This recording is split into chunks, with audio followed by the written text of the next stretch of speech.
Alone in the middle of the Atlantic Ocean, a young man crouched on a tiny wooden raft, no bigger than a few paces across. Around him, in every direction, there was nothing but water. He had no engine, no sail, no way to steer. He could not swim to land because there was no land within hundreds of miles. All he could do was survive. One more day. He would do that for 133 days, longer than any human being has ever survived alone at sea, before or since. This is the story of Poon Lim.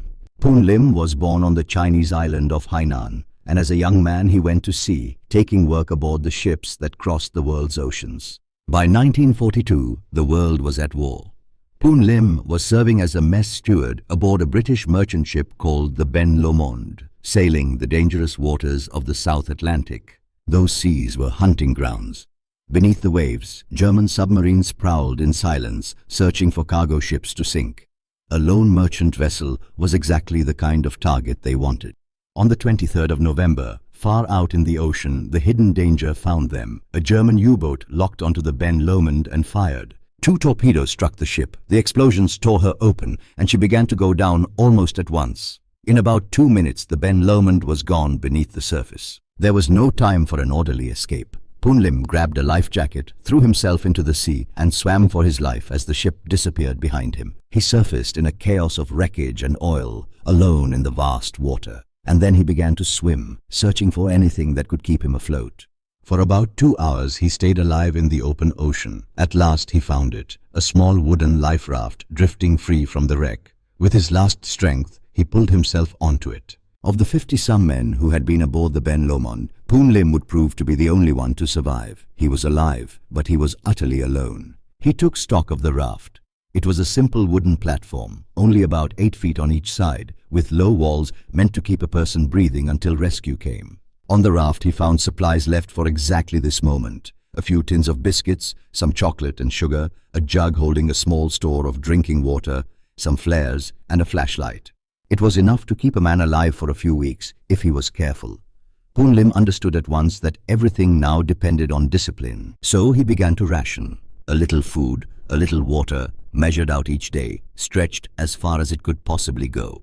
He would not eat today what he might desperately need tomorrow. Day after day, he watched the horizon and waited for a ship to appear, or a plane, or any sign that the world remembered he was out there. The horizon stayed empty. His careful rationing kept the food going for around 50 days, but no supply lasts forever. Slowly, the biscuits ran low, and then the water in the jug began to disappear. Now came the true test. His rescue kit was almost empty, and he was still adrift with no land in sight. To live any longer, he would have to feed himself from the ocean itself. First, water. When rain came, he was ready. He used the canvas cover of his life jacket to catch the falling rain, funneling every precious drop into his empty containers. On the days the rain came, he drank his fill and saved what he could. On the days it did not, he simply endured the thirst and hoped the clouds would return. Then came the harder problem, food. Poon Lim had no fishing gear, no hooks, no line, so he decided he would build them himself, out of whatever the raft could give him. He took the small metal spring from inside his flashlight and bent it into a fishhook. Later he pried a nail loose from the wooden boards of the raft and shaped it into a stronger hook. For a line, he unraveled the tough hemp rope on the raft into thin strands. For bait, he crushed up a bit of his last biscuit, and with these crude tools, he began to fish. It worked. He caught fish. And in that empty ocean, each fish was a small miracle, a few more days of life pulled up out of the water on a hook made from a flashlight. He learned to dry strips of fish in the sun, turning them into a rough kind of jerky he could store. Now he had a way to build up a supply against the days when he caught nothing. Birds came too. Seabirds would sometimes land on the raft, and Poon Lim, patient and still, learned to catch them. They gave him meat, and he saved every usable part. And so a strange, brutal routine took hold. Catch water when it rained, catch fish when they bit, catch a bird when one landed. Rest, watch the horizon, survive one more day. But the ocean was not finished testing him. There came a stretch of days when the rain would not fall, and his throat burned with a thirst that fishing could not cure. In his desperation, he set out to catch something larger. Using a bird as bait, he hooked a small shark, and the shark fought back, thrashing against the little raft. It was a fight for his life. Poon Lim struggled with the animal and beat it with a heavy water container until at last it was still. He had won, and the victory would keep him alive. From the shark, he took what his body needed most in that dry, dying stretch, the fluids and the blood that would give him just enough moisture to keep going a little longer. It was a grim thing to do, and he did it because the alternative was death. Out there, survival was not pretty. It was simply whatever kept his heart beating until tomorrow. Through all of it, he kept his mind alive as well as his body. He counted the days by tying knots and marking time, holding on to the shape of a life beyond the raft. And more than once, hope came close enough to touch. Ships appeared on the horizon, real ships, close enough that surely someone must see him. He waved, he shouted, he did everything a lone man on a raft could do, but the ships sailed on. Whether they did not see him or would not stop in dangerous waters, they left him behind. A group of aircraft spotted him once and even dropped a marker to guide a rescue. But a storm blew in and scattered everything, and when the weather cleared, he was alone again. Then came perhaps the strangest encounter of all. A German U-boat surfaced near his raft. The very kind of vessel that had sunk his ship now sat a stone's throw away. The submarine's crew looked him over, this half-starved man on his little raft. But they did not take him aboard, and they did not help him.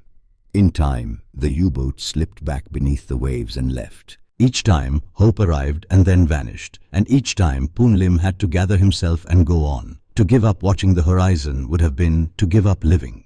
The days stretched into weeks and the weeks into months. His skin burned and peeled under the sun. His body grew thin. But he was drifting, slowly, carried by the currents toward land.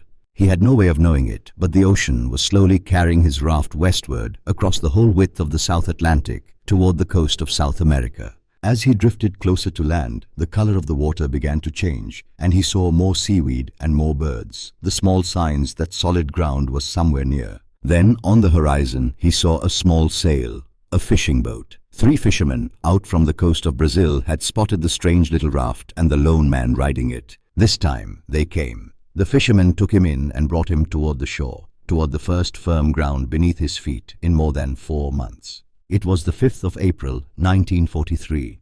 Poon Lim had been alone on that raft for 133 days, and against everything the ocean had thrown at him, he was alive. He was weak and he had lost weight, but astonishingly he could still walk. He recovered in a hospital in Brazil in a matter of weeks. His body had endured what should have been impossible. When the story of his survival spread, the world was amazed. The King of Britain awarded him a medal for his courage, and the Royal Navy studied his methods to teach other sailors how to live. Everything he had done, the rainwater trick, the flashlight hook, the discipline of rationing, became lessons written into survival manuals so that his ordeal might one day save someone else. Poon Lim later made a life far from that raft. He settled in the United States, raised a family, and lived quietly for decades, an ordinary man who had once done an extraordinary thing. He always spoke of his survival with humility, and he expressed a hope that no one would ever have to break his record. So far, in all the years since, no one has. 133 days alone on a raft the size of a small room with nothing but a flashlight, a nail, and a will that would not break. That is how long a single human being can refuse to die.